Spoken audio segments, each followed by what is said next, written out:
We've already got our preload on the neck. He is installing the washer with the little flats that we bent up earlier, and you can see him installing the second spanner nut. That nut does not need to be tight. You want it hand tight, and if you have to back it off a little bit, it's no big deal. People have a bad habit of tightening those down because it's something with threads, and you'll actually turn the lower nut a little bit in order to get it in position so your tabs are right. You can see him bending his tabs up when he's done. What happens to that upper nut is once you put the upper tree on and you tighten the large nut on top of the tree, it locks that nut into position. It tightens the upper tree against it, so it will not turn.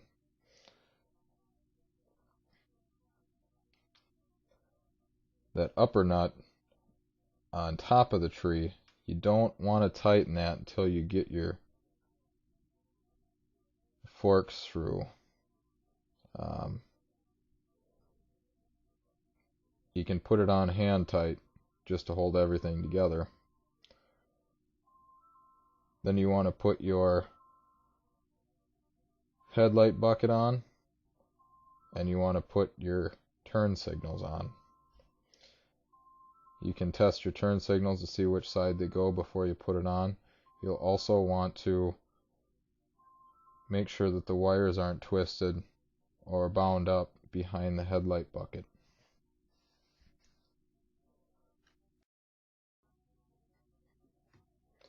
Once you get the headlight bucket put in,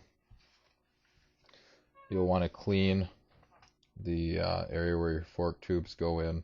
Put a little bit of WD on them if you want. It helps with corrosion. Slide one of the tubes through, and then you'll want to basically tighten the lower pinch bolt first. You go ahead and tighten it all the way up. Then you'll want to tighten the upper pinch bolt.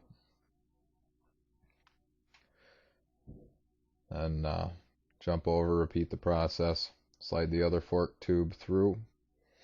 You can see I'm pointing out a couple wear marks on the fork tube itself. We didn't clean those upper fork tubes when we took them out, and the reason we didn't clean them is because he had a windshield mount, and it allows us to put his windshield mount brackets on exactly where they were before. Slide that fork tube up all the way through. You want the bottom of the caps pretty much flush with the upper tree. Tighten both those bolts down, upper and lower tree.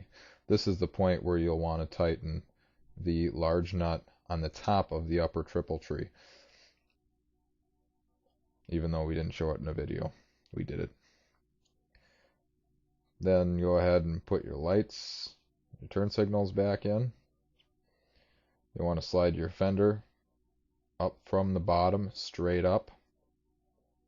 There's not too many fenders you can actually turn and pull out, so tighten both the bolts all the way around, both of them, all four of them. Then you want to install the caliper again. There'll be 2 bolts. And once you're done